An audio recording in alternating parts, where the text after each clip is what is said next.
네, 안녕하십니까. 2020년 12월 20일 이정훈입니다. 제가 제목을 이렇게 뽑았습니다.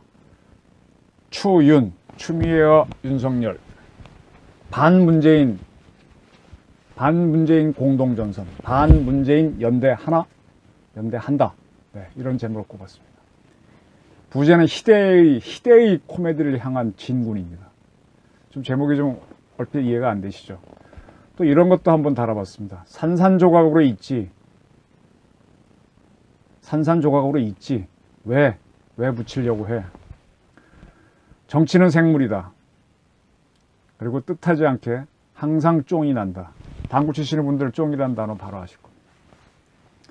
자, 지금 청와대에 들어가면 국민청원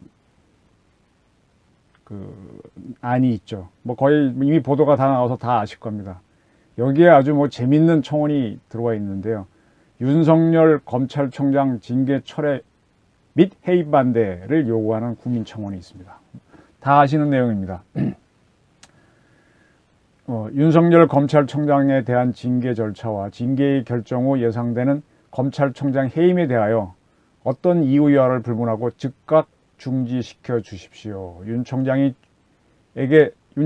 주어진 임기를 무난하게 마칠 수 있도록 하여 주실 것을 대통령께 간곡히 건의드립니다. 그리고 또 이런 문장도 있네요. 이 같은 건의를 묵살하고 국민의 열망을 저버리는 결과가 있을 때 예상되는 후폭풍은 4.19나 60만 세 운동에 버금가는 국민 대결사 항전이 전국 방방곡곡에서 불타오를 것을 확신합니다.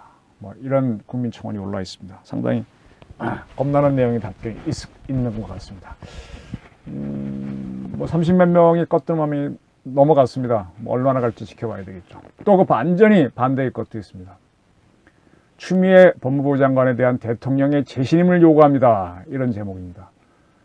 이 청원을 한 분은 본인을 밝혔어요. 저는 검찰개혁과 조국대전의 작가 김두일입니다.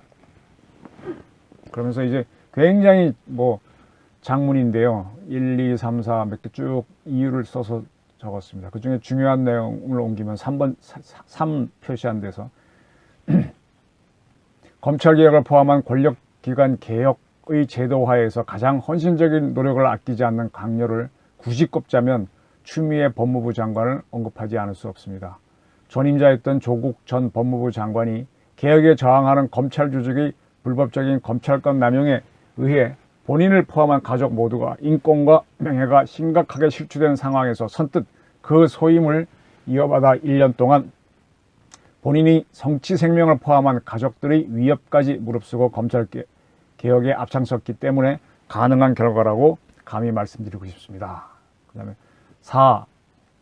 4에서는 이미 청와대를 대상으로까지 수사권과 기소권을 남용해서 연성 쿠데타를 시도한 윤석열 검찰총장 이하 검찰 수뇌부들은 여전히 개혁에 저항하는 모습을 보이고 있습니다. 5에서는 대통령님의 제거와 무관하게 개혁에 저항하겠다는 항명과 다름없다고 생각합니다. 그리고 정직 2개월이라는 중징계의 결과를 대한민국 헌정사 최초로 만들어낸 추미애 장관이 그 결과에 대한 정무적 책임의 판단을 지겠다는 생각으로 자신이 장관의 직무를 사퇴하는 것은 대단히 위험천만한 일입니다. 7번에서는 추미애 장관의 정무적 판단에 의한 사퇴 의사를 만류해 주시고 대통령께서는 반려해 주시고 나아가 재신임의 모습을 분명하게 해주실 것을 요청드립니다. 공수처의 확실한 출범과 검찰 쿠데타를 주도한 윤석열 검찰총장을 비롯한 검찰 주류 세력들이 자신들의 비위나 불법 행위에 대한 심판을 받는 과정까지 추미애 장관이 자신의 직무를 충분하게 확실하게 처리할 수 있도록 재신임해 주십시오. 이런 내용이 담겨있는 청원도 30만이 넘었습니다. 또 이런 것도 있습니다. 국민청원에 커밍아웃 검사의 사표를 받으십시오. 정치인 총장이 검찰을 정치로 덮어 망치고 있습니다. 이렇게 하면서 커밍아웃 정치 뜻을 나타낸 윤석열 이런 사람들을 사표를 받아라. 이 청원은 46만 명이 넘은 상태에서 청원이 종료됐습니다. 이렇게 청와대의 국민청원에는 추 장관을 사퇴시키지 말라, 윤 총장을 징계하지 말라, 사퇴시키지 말라 이런 요구가 쏟아지고 있고, 또 반대로 추 장관 사퇴하랑 결이 같긴 하지만 윤 총장을 징계하고 사퇴시키라 라는 청원이 들어오는 거죠. 뭐 시끄럽네요. 왜 이렇게 대한민국을 시끄럽게 만드는지. 문제를 해결해 가는 게 리더고 정치인데 문제를 자꾸 만들어가는 게 대한민국 정치 같아서 상당히 저는 답답하게 보고 있습니다. 근데 이러한 청원이 쏟아지게 나오게 된 이유를 다시 한번 살펴보겠습니다. 제가 한번 방송에서 했던 건데, 정만호 국민소통수석이 12월 16일 저녁에 발표했던 겁니다. 문재인 대통령은 법무부 장관으로부터 검찰총장에 대한 징계위원회의 징계 의결 내용에 대한 제청을 받고 제가 했습니다. 검사징계법에 따라서 법무부 장관이 징계 제청을 하면 대통령은 재량 없이, 이거 되게 웃기는 거라고, 재량 없이. 대통령이 얼마나 큰 자리인데 장관이 시키는 대로 합니까? 다시 해요. 숱하게 딴 거에서는 해놓고 징계안을 그대로 제기하고 집행하게 됩니다. 이렇게 발표를 했습니다. 네. 그래서 이제 윤 총장에 대한 징계가 잘 가나 그랬는데 윤 총장은 바로 소송을 이어갔죠. 네, 저항을 했죠. 그러니까 2월 18일 청와대에서 나온 보도를 보게 되면 윤 총장이 불복 소송에 낸 것에 대해서 공식적인 입장을 내진 못했지만은 항명으로 인지하고 불쾌감을 감추지 못한다, 이런 보도가 있었습니다. 청와대 안에서는 넘지 말아야 할 선을 넘었다. 누가? 윤 총장이. 임명권자에 대한 도전이다, 이렇게 본다는 보도가 있었습니다. 그 연장선에서 문 대통령이 재가를 한 후에 법무부와 검찰이 새로운 출발을 기대한다고 말한 것은 논란이 중심이었던 추미애 법무부 장관이 사의를 표명한 만큼 윤 총장도 징계 결과를 수용해 현 사태를 마무리 짓자라는 뜻이었다, 이런 이렇게 해설 기사도 나왔습니다. 근데 이런 해설 기사가 왜 나왔느냐, 이거 다 제가 한번 방송했던 건데 다시 한번 리마인드를 잘 해보시고요. 정치를 해석하는 관점을 제가 설명드리는 겁니다.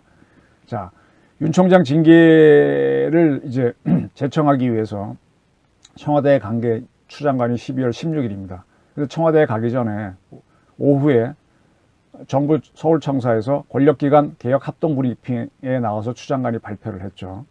그래서 검찰개혁의 소명을 완수하겠다. 검찰 사무의 최고 감독자인 법무부 장관으로서 오랫동안 해결하지 못한 검찰개혁의 소명을 완수하겠다, 이렇게 발표를 했습니다. 자신이 하겠다 발표했죠. 그리고 내년 1월 1일 형사사법 패러다임 및 역사적인 대전환을 앞두고 있다, 이렇게 또 기염도 토했습니다. 네.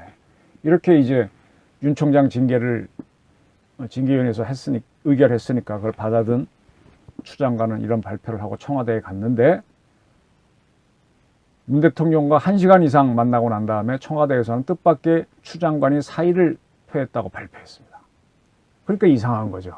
그래서 제가 한번 방송에 얘기했듯이 진짜 추 장관이 사퇴하려고 한 건지, 아니면 잘 일해놓고 하면 신임을 잘 했으니까 신임을 받아보겠다고 한 건지, 아니면 청와대가 자진사퇴 형식으로 나가달라고 요구한 건지가 좀 아직도 불분명합니다. 근데 분명한 거는 이 발표가 있기 전에, 정수석이 발표하기 전에 1시간 10분 정도 추 장관하고 문 대통령이 만난 것으로 되어 있습니다.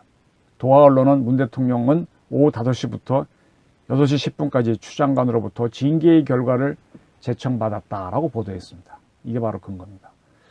아니, 이 제청을 받는데 1시간 10분이나 받아요? 그리고 뭐 징계위에서 어떤 걸 했는지 대통령이 다 알고 있는데 뭐 그렇게 오래 걸려요? 그리고 또 하나, 사표를 추 장관이 제출했다가 아니라 사의를 표명했다는 청와대 발표가 상당히 눈에 띕니다. 청와대 가서 사의를 표명할 생각이었으면 사표를 갖고 가야죠, 추 장관이. 그리고 정부 서울청사에서 검찰개혁의 소명을 완수하겠다는 식의 발표는 하지 말았어야죠. 그러면 지금 이런 상상을 해볼 수 있죠. 청와대가 시나리오를 갖고 있었다. 윤 총장은 저 정직 2개월로 무력화해 놓고 공수처를 출범시키자 일단. 그리고 윤 총장과 싸우느라고 국민 밉상이 돼 정권의 부담이 되는 추 장관은 뭐 적절한 보상을 하는지 안 하는지 몰라도 이참에 물러나게 하자. 그리고 추 장관이 물러나면 윤 총장도 좀 미안하니까 사표 내지 않겠냐. 이걸 해서 밀었는데 추 장관이 왜 하고 왜 내가 뭐 이렇게 해서 1시간 이상 길어지지 않았느냐. 그 재청대화가 금방 끝나는 게 1시간 이상 길어졌다. 이건 이제 청와대 신하대로 가지 않고 어려움이 있었다는 얘기죠. 그리고 또 하나 또 일이 문 대통령이나 청와대가 바라는 대로 가지 않은 거는 윤 총장이 바로 소송을 제기해버린 거죠.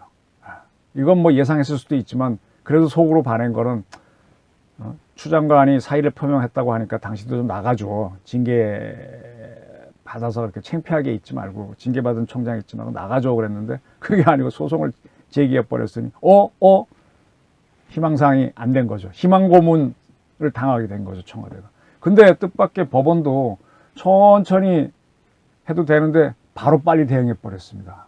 네. 서울행정법원 12부한테 이걸 배당을 했는데 다음 화요일인가 22일 날 윤 총장이 측이 요청한 집행정지 신청에 대해서 신문을 열겠다고 발표했습니다. 심리를 하겠다. 지난번에 서울행정법원 판결이 굉장히 빨리 나왔거든요. 하루 만에 나왔으니까 12월 1일 날 나왔으니까 어쩌면 이 재판도 빨리 해갖고 윤 총장의 거취 문제가 빨리 결정될 수도 있을지도 모릅니다.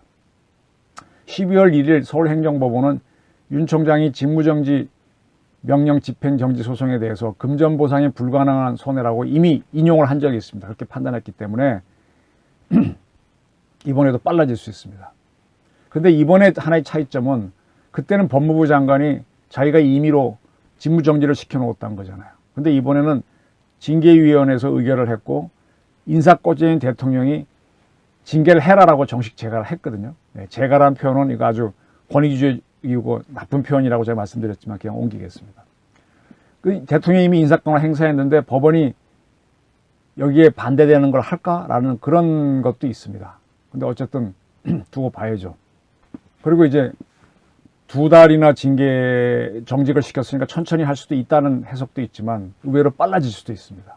서울행정법원이 빨리 윤 총장 측에 신청을 받아줘서 징계를 정지시키고 윤 총장이 총장직에 복귀하면 어떻게 됩니까?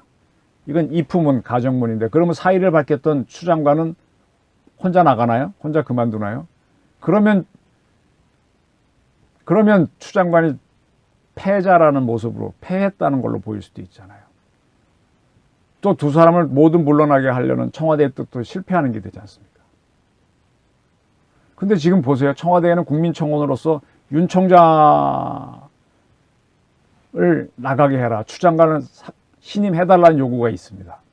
또 그것 때문에 추 장관은 사표를 내지 않고 사의만 표명한 상태에서 청와대에서 결정하겠다 그랬으니까 기다리고 있을 수도 있죠. 그럼 청와대는 윤 총장이 복귀했는데 사표를 처리할까요? 사표가 아니라 사의를 받아들여서 나가십시오라고 할까요? 그래서 추 장관을 내놓고 난 다음에 후임 장관을 구하는 게 쉬울까요? 뭐 이용구 차관을 장관시킨다는 얘기도 있는데 청문회 가게 되면 어떻게 될까요? 국회 청문회 가게 되면 힘들 수도 있습니다. 다른 문제가 또 터지는 거죠. 그럼 추 장관 해임하지 못할 수가 있어요. 다행인 거는 바로 수리하지 않고 시간을 갖고 판단하겠다는 게 천만다행이죠. 자, 어차피 윤 총장이 복귀한다면 윤 총장을 상대로 싸울 수 있는 사람은 이력이 난 추 장관이 적임자 아닌가요? 어차피 국민 밉상이 됐으니까 악역을 또 다른 사람이 또 나눠서 할 필요가 있나? 이렇게 되면은요, 추 장관은 본의 아니게 사퇴해달라는 문 대통령의 요구를 거부한 게 되고 또 윤 총장도 문 대통령의 요구를 거부한 게 됩니다. 윤 총장 징계 제청을 받는 형식으로 윤 총장과 추 장관 동반 사퇴 또는 윤 총장은 징계를 받고 추 장관은 사퇴시키려고 했던 문 대통령의 뜻은 완전히 구겨지게 되는 거죠. 본의 아니게 추 장관하고 윤 총장은 문 대통령을 어렵게 만드는 적대적 공동전선을 구축한 게 됩니다. 이게 제가 아까 말한 대로 희대의 코미디라는 겁니다. 문윤이 반문재인 공동전선을 만들었다. 근데 둘이 뜻이 같아서가 아니라 다른 뜻인데 서로 굉장히 싫어하는데 희한한 게 되는 거죠. 이게 바로 정치입니다. 국제정치에도 이런 게 굉장히 많습니다. 요거를 볼 줄 모르면 정치 판세를 못 봅니다. 이게 뭡니까? 한편의 코미디죠. 이외에 미필적 고의라는 거 있잖아요. 난 이렇게 할 뜻이 아니었는데 이런 결과를 내려고 한 게 아닌데 하다 보니까 이런 결과가 나와버렸어요. 미필적 고의, 의도한 바는 아닌데 내가 사람을 죽이려고 한 게 아닌데 사람을 죽여버린 결과가 나와서 뭐 이렇게 이런 경우 코미디죠. 이 코미디에서 그러면 누가 가장 체면이 망가질까요? 문 대통령입니다. 자, 또 이런 걸 또 한번 보셔야 됩니다. 12월 17일 청와대가 추 장관이 사의를 밝혔다고 한 바로 그 다음날 추 장관은 페이스북에 정호성 시인의 산산조각이라는 시를 인용해서 산산조각이 나더라도 공명정대한 세상을 향한 꿈이었다 라는 소회를 남겼습니다. 자신의 심정을 산산조각이라고 표현했어요. 법무부 징계위가 열리기 전에는 추 장관은 겨울은 강철로 된 무지개인가 보다 라는 이육사의 시 절정을 인용했었거든요. 근데 이 시를 잘못 인용했다고 제가 설명드렸었죠. 이 겨울은 강철로 된 무지개는 일제히 압박이 계속된다는 뜻이거든요. 희망이 있다는 뜻이 아닌데 이때 추 장관은 강철로 된 무지개를 희망으로 표현했습니다. 또 하나 얘기할까요? 정호성 시인의 시 산산조각은요. 산산조각이 나더라도 뭔가 이뤘다. 옥새를 했다. 산산조각이 나서 뭘 이뤘다가 아니라 산산조각이 났으면 그걸 받아들여라는 뜻입니다. 시의 뜻이 그런 거예요.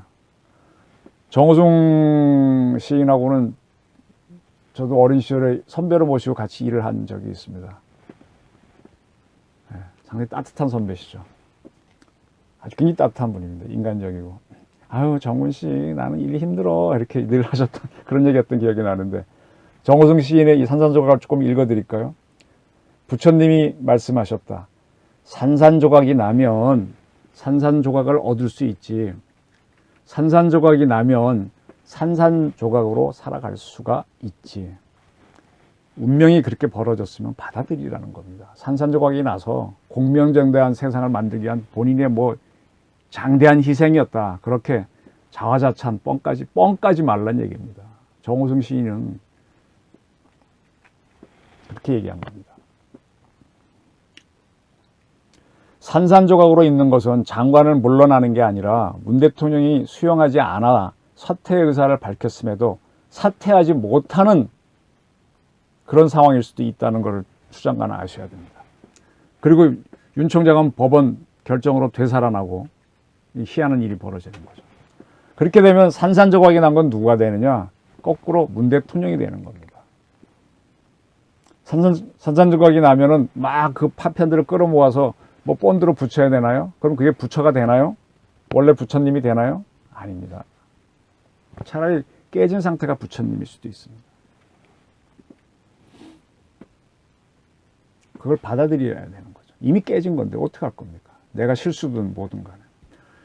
대한민국의 권위가 산산조각이 나는 겁니다. 이거 어떻게 할 겁니까? 분노할 수도 있겠지만 이미 엎질러진 분입니다. 그러나 분노는 할 수 있겠죠.